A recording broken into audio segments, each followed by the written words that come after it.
தலைவர்களா இல்ல கொள்கைகளா? தேர்தல் நேரம் வந்தாலே நம்ம எல்லாருக்குமே இந்த ஒரு கேள்வி மனசுக்குள்ள வந்துகிட்டே இருக்கும்.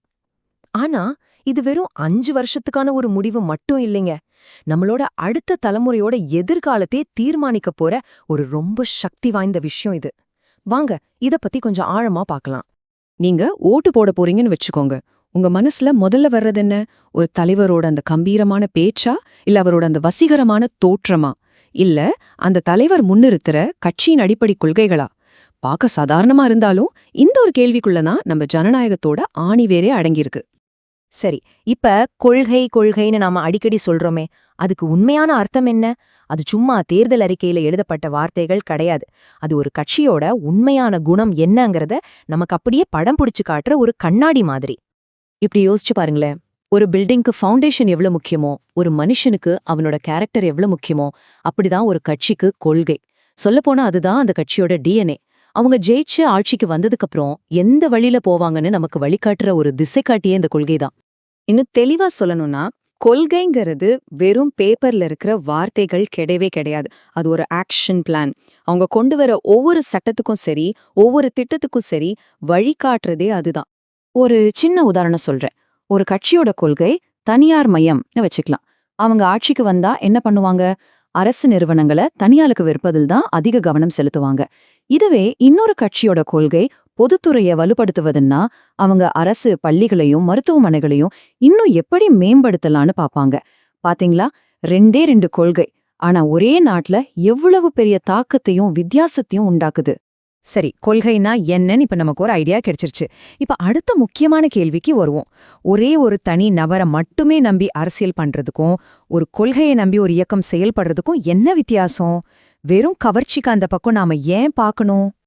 ஒரு தலைவரோட அனல் பறக்கிற பேச்சு, அவரோட ஸ்டைல், அவரோட கரிஷ்மா, இந்த கவர்ச்சியை மட்டும் பார்த்து நாம மயங்கிட்டோம்னா அதுல சில பெரிய ஆபத்துகள் காத்துக்கிட்டு இருக்கு. ஏன்னா உண்மையான அரசியலுங்கிறது ஒரு தனி நபரை சுற்றி பின்னப்படுற கதை கிடையாது. அதுக்கும் மேல இதை நாம இப்படி ஒப்பிடலாம். தனிநபர் அரசியல் இருக்குல்ல, அது ஒரு சீட்டுக்கட்டு மாளிகை மாதிரி. அந்த ஒரு நபர் இல்லைன்னா போதும், எல்லாமே சரிஞ்சு விழுந்துடும். சில சமயமா இது சர்வாதிகாரத்துக்கும் வழிவகுக்கும். ஆனா ஒரு கொள்கையை அடிப்படையா வச்ச இயக்கம் ஒரு பிரமிடு மாதிரி, ரொம்ப உறுதியானது. தலைவர்கள் வருவாங்க போவாங்க, ஆனா கட்சியின் பாதை மட்டும் மாறவே மாறாது. ரொம்ப முக்கியமா, தலைவர் ஒரு தப்பு செஞ்சா கூட தொண்டர்களை தட்டி கேட்கிற உண்மையான ஜனநாயகம் அங்கதான் இருக்கும். சரி, இதெல்லாம் கேட்க நல்லாதான் இருக்கு. ஆனா எங்கேயோ டெல்லிலயோ சென்னையிலயோ எடுக்கிற ஒரு கொள்கை முடிவு நம்ம வீட்டு கிச்சனை எப்படிங்க பாதிக்கும்? சம்பந்தமே இல்லாத மாதிரி தோணுதா? ஆனா நேரடி சம்பந்தம் இருக்கு. எப்படின்னு வாங்க பார்க்கலாம். ஆமா, நீங்க நம்பினாலும் நம்பாட்டியும் இதுதான் உண்மை. ஒரு அரசாங்கத்தோட கொள்கை முடிவுகள் பார்லிமெண்ட்ல இருந்து நேரா நம்ம வீட்டு சமையலறை வரைக்கும் தாக்கத்தை ஏற்படுத்துது. அது பொருளாதாரமாகட்டும், கல்வியாகட்டும், சுகாதாரமாகட்டும், எல்லா துறையிலையும் அதோட பாதிப்பு இருக்கும். நம்ம தமிழ்நாடே இதுக்கு ஒரு சூப்பரான உதாரணம். பல வருஷங்களா நம்ம பின்பற்றி வர்ற சமூக நீதிங்கிற ஒரே ஒரு கொள்கையை மட்டும் யோசிச்சு பாருங்க. அதோட நேரடி விளைவுதான் இடஒதுக்கீடும் மதிய உணவு திட்டமும். இது வெறும் இலவச திட்டங்கள் இல்லைங்க, லட்சக்கணக்கான மாணவர்களின் வாழ்க்கையில கல்வியையும் வேலைவாய்ப்பையும் கொண்டு சேர்த்த ஒரு கொள்கையோட மகத்தான வெற்றி இது. இன்னொரு உதாரணம் பாப்போமா? சுயசார்பு கொள்கைன்னு எடுத்துக்கலாம். ஒரு அரசாங்கம் வெளிநாட்டு பொருட்கள் மேல வரியை திடீர்னு அதிகப்படுத்தினா அதுக்கு காரணம் நம்ம உள்நாட்டு தொழில்களை பாதுகாக்கிறது தான். இதனால என்ன ஆகும்? உள்ளூர்ல இருக்கிற சின்ன சின்ன கம்பெனிகள் வளரும், புதுசா வேலைவாய்ப்புகளும் உருவாகும். இதுவும் முழுக்க முழுக்க ஒரு கொள்கை சார்ந்த முடிவுதான். இப்போ நாம இந்த விவாதத்தோட ரொம்ப ரொம்ப முக்கியமான ஒரு பகுதிக்கு வந்திருக்கோம். ஒரு வாக்காளரா நாம எப்படி வெறும் உணர்ச்சிகளுக்கு இடம் கொடுக்காம கொஞ்சம் அறிவார்த்தமா சிந்திச்சு சரியான முடிவை எடுக்கிறது, அதுக்கான ஒரு சின்ன செக்லிஸ்ட் தான் இது. இந்த சோஷியல் மீடியா காலத்துல அரசியல் பெரும்பாலும் இமேஜ சுத்தியே நடக்குது. உண்மை நிலவரத்தை விட தலைவர்கள் தங்களை எப்படி காட்டிக்கிறாங்கங்கிறது தான் முக்கியமாகிடுச்சு. இந்த இமேஜ் மாயையை உடைச்சு உண்மையான முகத்தை நாம பாக்குறது எப்படி? நீங்க வாக்களிக்க போறதுக்கு முன்னாடி இந்த 4 கேள்விகளை மட்டும் உங்களுக்கு நீங்களே கேட்டு பாருங்க.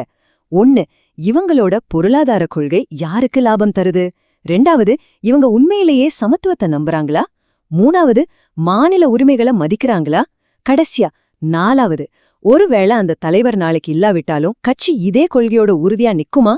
இந்த கேள்விகளுக்கான பதில் தான் உங்க வாக்கோட திசைய தீர்மானிக்கணும். கடைசியா இந்த ஒரு விஷயத்த மட்டும் மனசுல ஆழமா பதிய வச்சுக்கோங்க. தலைவர்கள் வருவாங்க போவாங்க, அது இயல்பு.